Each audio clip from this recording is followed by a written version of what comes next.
Cut off rank क्या रहने वाला है, कितने रैंक तक हमको एडमिशन, और एक और नई वीडियो में और एक बहुत इंपॉर्टेंट वीडियो। तो आप भी बहुत ज्यादा परेशान हो सर, ये काउंसलिंग प्रोसेस कब स्टार्ट होगा। उससे ज्यादा परेशान ये हो कि सर इसका जो कट ऑफ रैंक क्या रहने वाला है, कितने रैंक तक हमको एडमिशन मिलेगा, कितने रैंक तक हम उम्मीद रख सकते हैं। वो तो मैं आपको वैसे ऑलरेडी पिछली वीडियो में बता चुका, लेकिन एक बहुत बड़ा डाउट है। इतने सारे स्टूडेंट मेरे से पूछ रहे हैं, उनको मैं क्या बोलूँ, उनको पता भी नहीं चल पा रहा है कि वो कट ऑफ क्या है क्या नहीं है। तो वीडियो ध्यान से देख लेना, आपको हर एक चीज समझ आ जाएगा।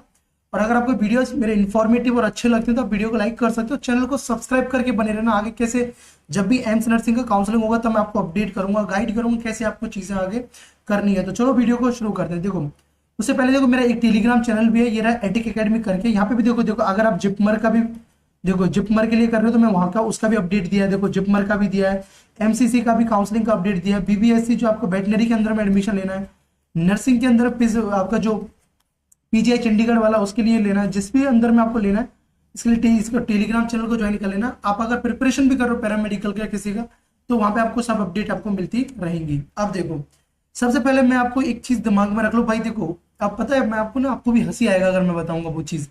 ये देखो ये वाला एक स्टूडेंट मेरे को बोलते हैं सर 16,000 तो सीट है जनरल की, 16,000 सीट है और हमारा तो इतना रैंक आ रहा है तो हमको एडमिशन मिल जाएगा। अब तो ये भाई सीट मैट्रिक्स नहीं है। ये देखो ये जो लास्ट ईयर का जो सीट मैट्रिक्स है, ये देखो यहाँ पे आपको दिख रहा है, ये आपका सीट मैट्रिक्स है। जो टोटल सीट्स है आपका, ये देखो जो टोटल सीट्स है वो है आपका 1291 है, जिसमें जो जनरल का जो यूआर का जो सीट्स है वो 532 सीट्स है, और जो आपकी ईडब्ल्यूएस का जो सीट्स है 128 सीट्स है। ठीक है ना। जो ओबीसी का जो सीट्स है वो 346 सीट्स है, और अगर एससी की बात करोगे तो 190, और एसटी की बात करोगे तो 95। ठीक है ना। अब ये बोलोगे, अब बोलोगे यार भैया हमारा तो बहुत कम मार्क्स आ रहा है, मतलब रैंक जो बहुत ज्यादा आ रहा है, तो कैसे हमको एडमिशन मिलेगा। यार देखो पहली चीज तो जो एससी एसटी वाले यार बहुत लोग नहीं लेते एडमिशन, वो एमबीबीएस की तरफ चले जाते हैं, बीडीएस की तरफ सीट छोड़ देते हैं, स्टूडेंट ही बहुत कम होते हैं। ठीक है, तो इसके लिए टेंशन नहीं लेना, आपको एडमिशन मिल जाएगा। अब देखो इस बार तो ओबीसी वालों का भी है, तो लेकिन डिपेंड कैसे करता है आप कैसे काउंसलिंग करते हो, कैसे चॉइस फिलिंग करते हो। ऐसा नहीं आपको कुछ पता नहीं, आप कुछ भी भरे जा रहे हो कि नहीं चलो ये भर दिया वो भर दिया, नहीं। आपको चीजें सिस्टमेटिक वे में करना होता है जिससे कोई गलती ना करो, क्योंकि आपको पता है अगर आप गलती करो तो आपको एक साल बर्बाद हो जाएगा। ठीक है, फिर से आपको वही चीजें, वही एनसीईआरटी वही सब कुछ आपको दोबारा पढ़ना पड़ेगा। तो इसीलिए एक बार अभी जो काउंसलिंग प्रोसेस होता है आपने कहीं से भी पढ़ा हो, ऐसे देखो मेरी जो काउंसलिंग मेंटरशिप के अंदर जैसे ऐसे स्टूडेंट है जिनका देखो 118 रैंक भी है, 68 रैंक भी है। ठीक है ना, किसी का 462 है, किसी का 1062 रैंक है। ठीक है ना, ऐसे ऐसे स्टूडेंट जिनका 4000 रैंक भी है, जो बाउंड्री लाइन पर है, लेकिन वो उम्मीद कर रहे हैं कि सर कहीं ना कहीं एडमिशन दिला देंगे। ठीक है ना। तो ये देखो ये केवल सीट मैट्रिक्स है, इस चीज का ध्यान रखना। अब देखो कट ऑफ, ये जो मैं आपको बता रहा हूँ ये है 2023 का, ये कट ऑफ नहीं है, पहली चीज तो सुनो। ये क्या था, ये देखो ये कट ऑफ नहीं है, इसको देख के आप कट ऑफ मानो, ये नहीं है। ये है कि 2023 के अंदर में इस रैंक तक के स्टूडेंट काउंसलिंग के लिए एलिजिबल थे। ठीक है ना, ध्यान से सुनना, काउंसलिंग के लिए एलिजिबल था। आपको पता है सभी स्टूडेंट एलिजिबल नहीं थे, ये काउंसलिंग के लिए एलिजिबल थे इतने स्टूडेंट। इसका मतलब ये नहीं कि जो काउंसलिंग में एलिजिबल है वो उसको सीट मिल जाएगा, नहीं नहीं नहीं, ये 2023 का है। ये देखो ये 2024 का, मैं आपको कट ऑफ तो अभी बताऊंगा। ये लास्ट ईयर था, देखो ये देखो उससे पहले कितना था, देखो 4000 रैंक तक, 4000 रैंक तक जिसका था वो काउंसलिंग में पार्टिसिपेट कर सकता था, यूआर के लिए काउंसलिंग में पार्टिसिपेट कर सकता था। ध्यान से सुनना जो चीज बोल रहा हूँ। लास्ट ईयर देखो 6391 था जो पार्टिसिपेट कर सकता। इस बार का सिनेरियो ये देखो 16,000। ठीक है, अब देख लो कितना ज्यादा आपको वो देखने को मिल रहा है कि भाई इतने सारे स्टूडेंट को इस बार एलिजिबल क्या है काउंसलिंग के लिए। देखो 16,000, देखो 16 जिनका रैंक है वो काउंसलिंग के लिए एलिजिबल है। ये देखो ईडब्ल्यूएस के लिए आप देख सकते हो 15,000 के अराउंड है। ये देखो ईडब्ल्यूएस पीडब्ल्यू ओबीसी के लिए देखो 20,575। अब ये नहीं है कि भाई आपका अगर रैंक आ रहा है 19,000 रैंक और 19,057 रैंक आ रहा है और आप ओबीसी वाले बोल रहे हो भैया यार हमको एडमिशन मिल जाएगा, यार नहीं। देखो इस रैंक पे एडमिशन मिलना पॉसिबल नहीं, ये जो दे रखा है वो कट ऑफ नहीं है। मैं आपको विश्वास नहीं करोगे, मेरे पास ना लोग स्टूडेंट आके, देखो आपने एक चीज देखा होगा मैं अपने चैनल पे कोई भी ऐसा कुछ ऐसी चीज नहीं, जो ऑथेंटिक चीजें होती हैं जो आपके एडमिशन के लिए जरूरी है वो मैं आपको चीजें बताता हूँ। ठीक है, अब ये देखो यहाँ पे आपको कट ऑफ लिख रहा है, ये कट ऑफ नहीं है, ये है काउंसलिंग कट ऑफ है। ये है काउंसलिंग कट ऑफ है। काउंसलिंग कट ऑफ का मतलब होता है कि इतनी रैंक तक के अगर आपका है तो आप काउंसलिंग के लिए एलिजिबल हो, और जिसका इस रैंक के अंदर में नहीं है वो काउंसलिंग से बाहर है।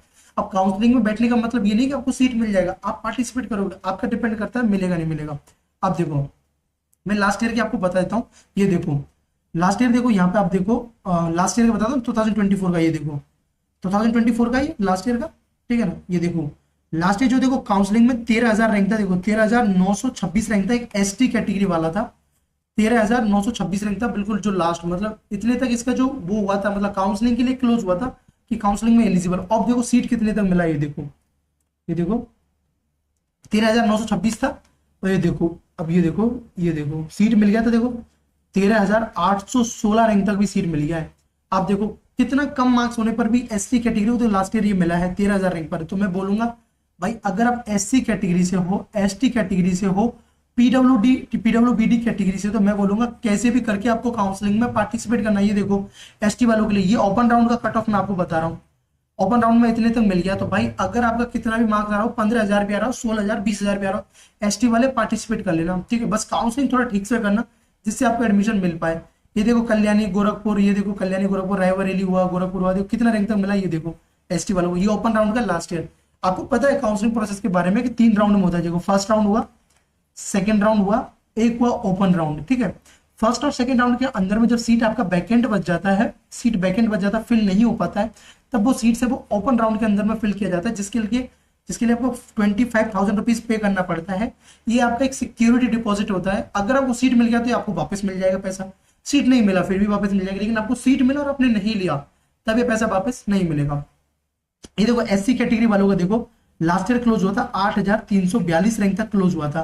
तो मैं बोलूंगा इस बार आपका 12,000, 10,000, 15,000 जितना भी रैंक है आप पार्टिसिपेट करना, आपको मिलने के चांसेस रहेगा। ये देखो लास्ट ईयर का मैं आपको बताऊं ओपन राउंड का ईडब्ल्यूएस तक का देखो, ईडब्ल्यूएस तक का देखो 4,024 रैंक तक मिला है। तो भाई आपका 5,500 भी आ रहा है तो पार्टिसिपेट कर लेना, पार्टिसिपेट करने में कोई बुराई नहीं है, ठीक है। तो आप पार्टिसिपेट करना, लास्ट तक ओपन राउंड तक भी जाना पड़े बट पार्टिसिपेट करना, मिलने के चांसेस रहेगा, ठीक है ना। इस बार आपको पता है बहुत सारे स्टूडेंट का जो ओबीसी एनसीएल जो था ना, ओबीसी एनसीएल का वैलिड सर्टिफिकेट नहीं था, क्योंकि इससे पहले जो लास्ट ईयर का जो वैलिडिटी था वो 1 ईयर का वैलिडिटी था, ठीक है ना, 1 ईयर का वैलिडिटी था। लेकिन इस बार ऐसा नहीं है। अब देखो आप बोलो भैया आप कैसे बता रहे हो, कैसे खोले, देखो यार मेरे को इन चीजों का एक्सपीरियंस है, ठीक है। आप फर्स्ट टाइम दे रहे हो, मैं आपको 4 साल से, मुझे तो 4 साल का एक्सपीरियंस है इस चीज के अंदर में, ठीक है। आप मेरा एक दूसरा चैनल है उस पर जाके देखोगे तो आपको लास्ट ईयर के भी वीडियोज मिल जाएंगे, ठीक है। अभी देखा लास्ट ईयर के तो आपको इस पे इसी चैनल पर डले हुए हैं, ठीक है। तो जो चीजें मैं आपको बता रहा हूँ उन पर आप मतलब वो कर सकते हो कि भैया बता रहे हैं वो आपके लिए ही बता रहा हूँ, ठीक है। जो चीजें बताऊं जैसे गाइड करूं, अगर वैसे फॉलो करोगे आपको कहीं ना कहीं एडमिशन मिल जाएगा किसी ना किसी एम्स के अंदर में। और आपको पता है एम्स में एडमिशन मिलने के बाद में आपका जो फी है वो ओनली 4,000 रुपीज फी है, और 4,000 रुपीज, और उसके बाद में अगर आप नॉर्थ साइड का जो पेपर है आप अगर निकाल लेते हो तो आपको पता है कितना अच्छा खासा सैलरी मिलता है। तो थोड़ा सा ढंग से आपको पढ़ना बस अपने ग्रेजुएशन में और आपका लाइफ सेटल्ड है, ठीक है। तो इसलिए अभी के टाइम में कोई मिस्टेक नहीं करना। ये देखो 2577 रैंक पर ओबीसी एनसीएल में लास्ट ईयर क्लोज हुआ था, इस बार इससे ज्यादा रैंक भी आपका है तब भी आपको मिलने की पॉसिबिलिटीज है, ठीक है। और ये देखो यूआर के लिए देखो 2300 रैंक पर। अब मैं आपको एक बार फाइनली बता देता हूँ, देखो जिसका जनरल के अंदर में देखो मैं आपको तो बोला ना 3500 रैंक तक भी आ रहा है तो आप पार्टिसिपेट करना। देखो इससे ज्यादा फिर भी पार्टिसिपेट करने में कोई पैसा नहीं लग रहा है, ठीक है ना। ओबीसी के अंदर में तो मैं आपको बोला था 4500 से 5,000 रैंक तक भी आ रहा है तो वो पार्टिसिपेट करना, इससे ज्यादा फिर भी ट्राई कर लेना, लेकिन यहां तक है तो थोड़ा उम्मीद रख सकते हो। सेम ईडब्ल्यूएस के अंदर में भाई आपको आप 5500 से 6,000 तक भी आपका आ रहा है तो आपको पार्टिसिपेट करना, बिल्कुल छोड़ना नहीं है। एससी और एसटी वालों का तो मैं बोलूंगा भाई कितना भी क्यों ना हो, कितना भी हो आपको पार्टिसिपेट करना है और कोई गलती नहीं करना है। अब ऐसे स्टूडेंट कि भैया यार हम तो फर्स्ट टाइम दिए तो हम इस इंस्टीट्यूट से पढ़े हैं, यहाँ से पढ़े, लेकिन भैया मेरा 64 रैंक आ रहा है, 65 आ रहा है, 120 रैंक आ रहा है, 150, कौन से एम्स कॉलेजेस रखना चाहिए, क्या रखना चाहिए, कौन से मेरे अकॉर्डिंग बेस्ट कॉलेजेस हो सकते हैं जिससे कि मेरा आगे का जो फ्यूचर है वो थोड़ा बढ़िया रहे, कोई मैं मिस्टेक ना कर पाऊँ, उसके लिए आप मेरा ये काउंसलिंग मेंटरशिप प्रोग्राम ज्वाइन कर सकते हो जिसके अंदर में आपका कंप्लीट काउंसलिंग प्रोसेस करके दिया जाएगा। ये आपको 999 इसका चार्जेस है, ठीक है ना। कैसे चॉइस फिलिंग करना है, कैसे काउंसलिंग करना है, आपकी रैंक के अकॉर्डिंग कौन सा बेस्ट कॉलेज, ठीक है। देखो अगर आपका रैंक भी कम आ रहा है, मतलब रैंक हाई आ रहा है, इसका मतलब कि आपका रैंक 5,000 के अंदर आ रहा है, 4,000 रैंक आ रहा है, ठीक है ना, तो आपको कौन कौन से ऐसे कॉलेजेस रखना चाहिए जहां आपको चांसेस बनेगा, वो सब मैं आपको इसके अंदर बताता हूँ, ठीक है ना। इसके अंदर मेरा एक व्हाट्सएप ग्रुप होता है, ठीक है, व्हाट्सएप ग्रुप होता है जिसके अंदर आपको सभी अपडेट मिलती है, आप मेरे से पर्सनली कॉन्टेक्ट होकर आप सभी डाउट पूछ सकते हो जो भी होता है, और ये सब कुछ हमारी टीम के द्वारा आपको करके दिया जाएगा मेरी गाइडेंस के अंदर में, ठीक है।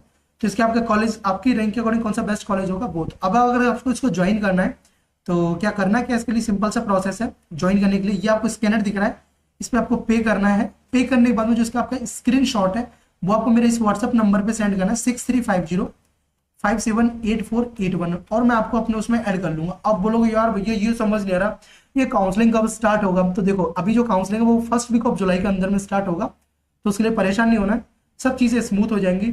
और मैं पूरी कोशिश करूंगा आपके लिए कि आपको कहीं ना कहीं एक बेस्ट एम्स कॉलेज के अंदर में एडमिशन दिला पाऊं जिससे कि मैं प्राउडली कह पाऊँ कि यार ये मेरा जूनियर था जो इस अभी एम्स के अंदर में पढ़ाई कर रही है। या पैरामेडिकल वाले भी जो होंगे, तो पैरामेडिकल के टाइम पे भी मैं अच्छे से काउंसलिंग करता ही हूँ, तो उनको भी किसी ना किसी कोर्स के अंदर में पैरामेडिकल में भी एडमिशन दिला दूंगा जब भी उनका स्टार्ट होगा एग्जाम के बाद में। सो टेंशन नहीं लेना है, अच्छे से चीज़ों को फॉलो करना है, और जो चीज़ें मैं आपको बताऊँ उनको अच्छे से फॉलो करना, आपको एडमिशन मिल जाएगा। तो चलो इस वीडियो में इतना ही, और बाकी जो आपको आगे जो फर्दर प्रोसेस होंगे वो आपके एम्स एग्जाम्स, ठीक है ना, .ac.in यही आपका ऑफिशियल वेबसाइट है, ठीक है ना, ऑफिशियल वेबसाइट है। काउंसलिंग प्रोसेस सब कुछ इसी पे होगा। तो भाई देखो, आपको इन चीजों पर रिलाई करना है, कहाँ कोई कट ऑफ बता रहा है क्या नहीं बता रहा, उन चीजों पर नहीं करना जिससे आप परेशान रहोगे, क्योंकि आपको पता आपके साथ साथ आपके पेरेंट्स भी परेशान होते हैं। अब मुझे ना, अब ये देखो मैं आपको बता रहा हूँ, ये देखो इस वाले रैंक को देखिए सर, इतना तो सीट है, एक तो इसमें सीट बोल रही है, एक बोले इतना तो कट ऑफ रैंक गया है सर, इतना कट ऑफ बता रहे, आप तो गलत बता रहे हो। बताओ मैं उनको कैसे समझाऊं कि ये कट ऑफ रैंक नहीं है, ये बस काउंसलिंग के लिए आप एलिजिबल हो, इस बार इतने स्टूडेंट को लिया है, ठीक है। तो पार्टिसिपेट करना है, क्योंकि अगर देखो, अगर जिनका बाउंड्री लाइन पर आ रहा है और एम्स के अंदर में आपको पता है ईयर बाई ईयर सीट बढ़ रहा है, इस बार अगर आपका सीट बढ़ के 1300 भी सीट हो जाता है, ठीक है, 1300 प्लस भी अगर सीट हो जाता है, तो आपकी जो कट ऑफ में चेंजेस देखने को मिलेगा, एक सीट बढ़ने से भी रैंकिंग में बहुत ज्यादा डिफरेंसेस देखने को मिलता है। तो इसीलिए सीट कुछ भी करो ना, तो काउंसलिंग में जरूर पार्टिसिपेट करना है, पहली चीज काउंसलिंग में जरूर पार्टिसिपेट करना है, ठीक है ना। अगर अच्छा मार्क्स आ रहा है, बाउंड्री पर हो, तो ठीक ठाक से काउंसलिंग करना जिससे मिल पाए। तो चलो इस वीडियो में इतने, बाकी जो भी अपडेट होंगे मैं आपको बताता रहूंगा, आगे कैसे काउंसलिंग करना, कैसे चॉइस नहीं करना, वो सबके रिगार्डिंग में वीडियोस आते रहेंगे। तो चैनल को सब्सक्राइब करके बने रहना, और लास्ट इंपॉर्टेंट, ये हमारा टेलीग्राम चैनल है, इसको भी ज्वाइन कर लेना, इसका कोई चार्जेस नहीं है। तो bye bye, take care and keep smiling and stay connected with the Attic Academy. Thank you so much.